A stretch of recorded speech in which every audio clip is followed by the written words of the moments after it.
Binge eating is something that I've struggled with for a really long time, and it really surprised me that I haven't ever spoken about it here.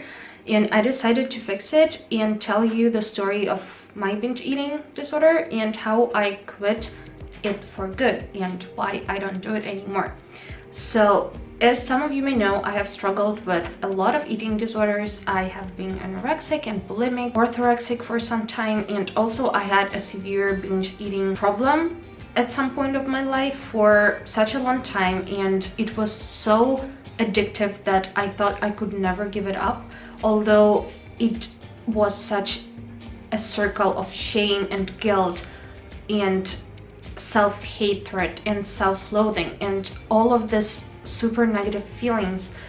And I cannot even tell you how glad I am that I was able to stop it and how miserable I felt when I was struggling with it, because I would eat so much that I would not be able to move and my stomach would hurt. I would purge a lot of times, and when I decided that it is not healthy to purge, I would start restricting myself afterwards. So I would eat so much that I would feel sick, and then the next day I would go on a water fast. So I would only drink water in order to lose the calories that I have gained.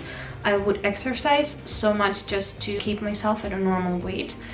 I felt so bad and I hated myself so much every time after I didn't stop when I was to stop, and the cycle of dieting, binging, guilt, dieting, binging, guilt repeated itself for so long. So if you are struggling with binge eating disorder, I feel you. I seriously think that it's one of the most awful things, because it is really an addiction and it has to be treated like an addiction.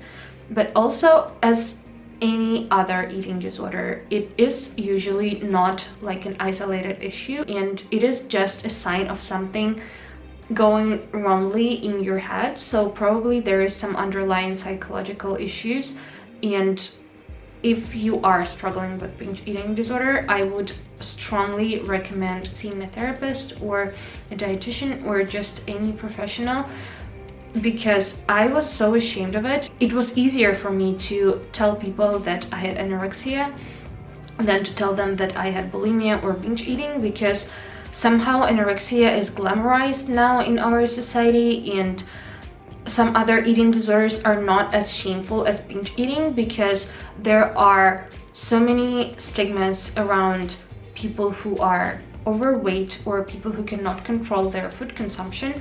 And well, although I wish it could be changed, I don't think that it's so easy to change that. And so I was really ashamed to talk about it, and I understand how hard it can be to start seeking help, because it is something that you really just want to keep for yourself and you don't want to share with anyone on earth. But it is a really serious problem, and I have heard stories about people dying because they ate so much their stomachs bursted from the inside, and I think that it's horrible. It's a horrible way to die. It's a horrible disease and addiction, and I cannot even stress enough how much I wish no one ever had it. So some of the factors that can cause binge eating disorder are dieting. So if you are really restricting your calories, your body goes into survival mode, and when it finally gets some food, you cannot stop. Like, you have this insatiable hunger, and you will eat and eat and eat and eat way after you are already full, because your body is in like a shock mode and it wants to have as much nutrition as possible while it still have the access to the food that you are giving it. As I said, underlying psychological problems. There might be some childhood abuse involved, there might be some self-esteem issues, you name it, it can be a lot of things. And your environment. If you are surrounded by people who eat large quantities of foods that you are not used to, you might be kind of pressured into eating as much as them. And I know that for a fact, because when I used to have anorexia and I really didn't eat at all, I was filled with so much shame because of the people that I was surrounded with and who were judging me for not eating enough. and I had the biggest anxiety about eating around people. How did I stop it? I really watched so many videos on how to stop binge eating when I still was, and I would never, like, I never have junk food at my house. Like, I never really have lots of cookies or lots of chocolates or like chips or something like that, but I would binge on like oatmeal. I would eat 3 huge balls of oatmeal and then I would not be able to move, or I would eat like half a kilo of nuts and not be able to like digest them for 2 days. It filled me with such shame and it was so painful for my stomach, and I think that it's just so bad for you. What helped me was stopping restricting myself and weighing myself. So I didn't have a scale for a long time, and I think that it helped me because I used to weigh myself every day, and if I gained like 200 grams or something, I would eat less that day. I would shame myself into not eating, and I think that it is really bad. Like, now I do have a scale. I weigh myself from time to time, definitely not every day, just to like keep track of where I am. I don't have an issue with that anymore. But if you are really struggling with it, just don't think in terms of weight and dieting. Another thing that I really had to learn is distinguishing between emotional and real hunger, because sometimes we are either thirsty and we think that we are hungry, or we are just trying to cover up some anxiety or some other negative emotions, and we use food in order to help ourselves. Another thing that also was very helpful to me is having a schedule. So I know that some people find schedules boring, and on one hand I do understand, but on the other hand, if it is something that you need to do in order to feel better, I think that it's definitely worth doing it. I try to have my meals at approximately the same time every day. Of course, I don't want to be obsessive about it, so like if I have a plan for the evening, I will not like insist on having dinner exactly at 7 p.m. But still, when I am on my own, when I'm living my regular life, I try to not only go to bed and get up at approximately the same time every day, but also have my meals at approximately the same time, because it teaches your body the consistency, and your body is sort of prepared to digest food in the best way possible at the times that it is used to receive food. One of the most important things that I did for myself is going to a therapist and healing the underlying psychological issues that I had, except for the eating disorder thing, and it really helped a ton. So I think that still, even when you are targeting an eating disorder, you have to really dig deeper and see what else is causing it, and like what is the underlying issue, because most of the times the eating disorder in itself is not the issue. And the last thing that I found really helpful is being more mindful around food. So I said not only distinguishing the biological hunger from emotional hunger, but also there is a 20-minute rule. If you happen to be really hungry, sometimes it happens even if you have a schedule, sometimes you just cannot have your meal when you are used to having your meal, and then you get really hungry, and you can overeat because your brain gets the signal that you have eaten and that it's full approximately 20 minutes after you have eaten.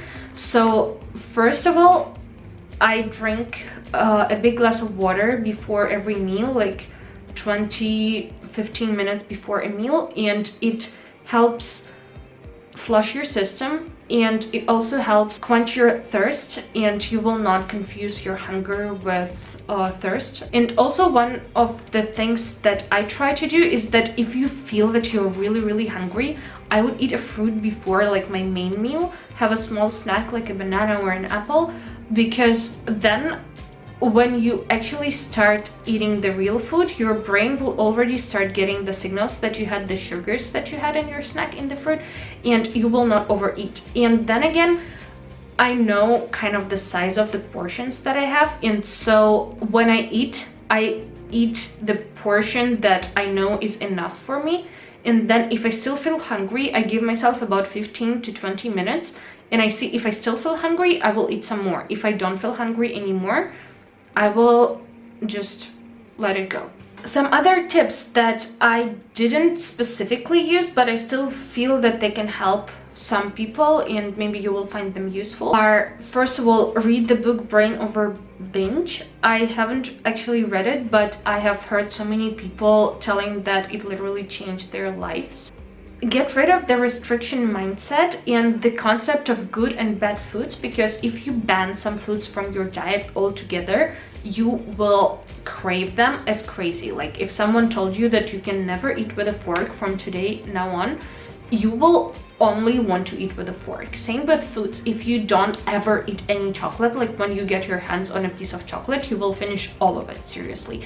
So everything has to be in moderation. Like you have to give yourself some treats, and the 20-80 rule is actually really cool. So you have to eat 80% healthy and 20% self-indulgent. You just, you know, keep yourself sane this way, and it will not influence you in the long run, but it will take the craving away, and you will not overeat when you finally get your hands on the food. Celebrate the progress, like celebrate every small step of the way, celebrate every small thing, because it will increase your self-esteem, it will help you love yourself more, and it will help you not beat yourself up for the slip-ups that will happen, because every recovery is a process and it doesn't happen overnight, although you can recover from the binge eating disorder quite quickly. Give up on calorie counting and fad diets, because you have to love your body. Like the first